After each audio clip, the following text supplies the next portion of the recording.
Hello दोस्तों, नमस्कार। तो हमारी आज की कहानी है महाभारत के 5 श्राप जिसे आज भी भुगत रहे हैं लोग। तो चलिए इस कहानी को हम शुरू करते हैं। दोस्तों, संपूर्ण महाभारत चमत्कार, रहस्य, वरदान और श्राप का एक लेखा जोखा है। हिंदू धर्म ग्रंथों में अनेकों श्रापों का वर्णन है तथा हर श्राप में कोई न कोई कारण छुपा था। कुछ श्राप में संसार की भलाई नहीं थी तो कुछ श्राप का उनके पीछे छिपी कथाओं में महत्वपूर्ण भूमिका थी। आज हम आपको ऐसे श्रापों के बारे में बताने जा रहे हैं जिनका इतिहास में तो महत्वपूर्ण योगदान था ही, परंतु इनका प्रभाव वर्तमान में भी प्रमाण के रूप में देख सकते हैं। नंबर 1, युधिष्ठिर ने दिया था स्त्रियों को यह श्राप।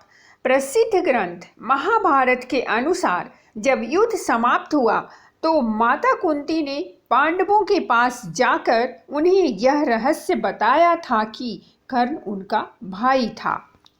सभी पांडव इस बात को सुनकर दुखी हुए। युधिष्ठिर ने विधि विधान पूर्वक कर्ण का अंतिम संस्कार किया तथा शोकाकुल होकर माता कुंती के समीप गए व उसी क्षण उन्होंने समस्त स्त्री जाति को यह श्राप दे डाला कि आज से कोई भी स्त्री किसी भी प्रकार की गोपनीय बात का रहस्य नहीं छुपा पाएगी। नंबर 2, श्रृंगी ऋषि का परीक्षित को श्राप। जब पांडवों स्वर्गलोक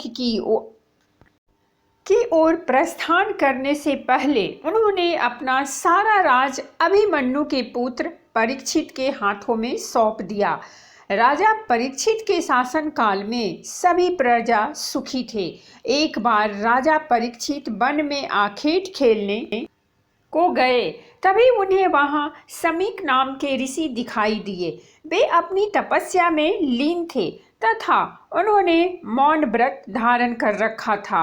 जब राजा ने उनसे कई बार बोलने का प्रयास करते हुए भी उन्हें मौन पाया तो क्रोध में आकर उन्होंने ऋषि के गले में एक मरा हुआ सांप डाल दिया। जब यह बात ऋषि शमीक के पुत्र श्रृंगी को पता चली तो उन्होंने राजा परीक्षित को श्राप दिया कि आज से 7 दिन बाद राजा परीक्षित की मृत्यु तक्षक नाग के डसने से हो जाएगी। राजा परीक्षित के जीवित रहते कलयुग में इतना साहस नहीं था कि वह हावी हो सके, परंतु उनके मृत्यु के पश्चात ही कलयुग पूरी पृथ्वी पर हावी हो गया। नंबर 3, श्री कृष्ण का अश्वत्थामा को श्राप। महाभारत युद्ध के अंत समय में जब अश्वत्थामा ने धोखे से पांडव पुत्रों का वध कर दिया, तब पांडव भगवान श्री कृष्ण के साथ अश्वत्थामा का पीछा करते हुए महर्षि वेद व्यास के आश्रम तक पहुंच गए। तब अश्वत्थामा ने पांडवों पर ब्रह्मास्त्र का वार किया। ये देख अर्जुन ने भी अपना ब्रह्मास्त्र छोड़ा।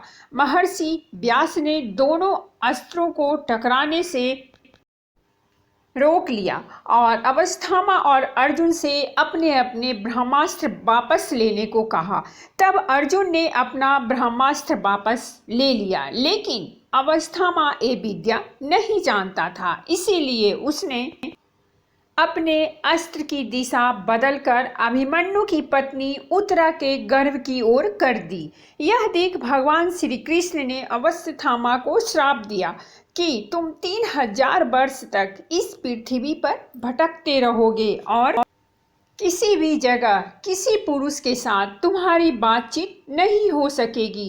तुम्हारे शरीर से पीप और लहू की गंध निकलेगी, इसीलिए तुम मनुष्यों के बीच नहीं रह सकोगे, दुर्गम वन में ही पड़े रहोगे। नंबर 4, मांडव्य ऋषि का यमराज को श्राप। महाभारत में मांडव्य ऋषि का वर्णन आता है। एक बार राजा ने भूलवश न्याय में चूक कर दी और अपने सैनिकों को ऋषि मांडव को सूली में पर चढ़ाने का श्राप दिया, परंतु जब बहुत लंबे समय तक भी सूली पर लटकने पर ऋषि के प्राण नहीं गए तो राजा को अपनी भूल का एहसास हुआ तथा उन्होंने ऋषि मांडव्य को शूली से उतरवाया तथा अपनी गलती की क्षमा मांगी। इसके बाद ऋषि मांडव यमराज से मिलने गए तथा उनसे पूछा कि किस कारण मुझे झूठे आरोप में सजा मिली। जब आप 12 वर्ष के थे तो आपने एक छोटे से कीड़े के पूंछ में सिक चुभोई थी, जिस कारण आपको यह सजा भुगतनी पड़ी। तब ऋषि मांडव्य ने यमराज से कहा कि किसी को भी 12 वर्ष के उम्र में इस बात का ज्ञान नहीं रहता कि क्या धर्म है और क्या अधर्म, क्योंकि तुमने एक छोटे अपराध के लिए मुझे बहुत बड़ा दंड दिया है। अतः मैं तुम्हें श्राप देता हूँ कि तुम शूद्र योनि में दासी के पुत्र के रूप में जन्म लोगे। मांडव्य ऋषि के इस श्राप के कारण यमराज को विदुर के रूप में जन्म लेना पड़ा। नंबर 5, उर्वशी का अर्जुन को श्राप। महाभारत काल में एक बार अर्जुन दिव्यास्त्र पाने के लिए स्वर्गलोक गए। वहां उर्वशी नाम की एक अप्सरा उन पर आकर्षित हो गई।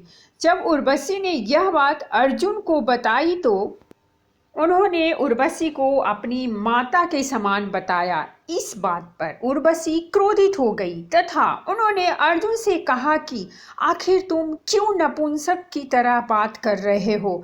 मैं तुम्हें श्राप देती हूँ कि तुम नपुंसक हो जाओ तथा स्त्रियों के बीच तुम्हें नर्तक बनकर रहना पड़े।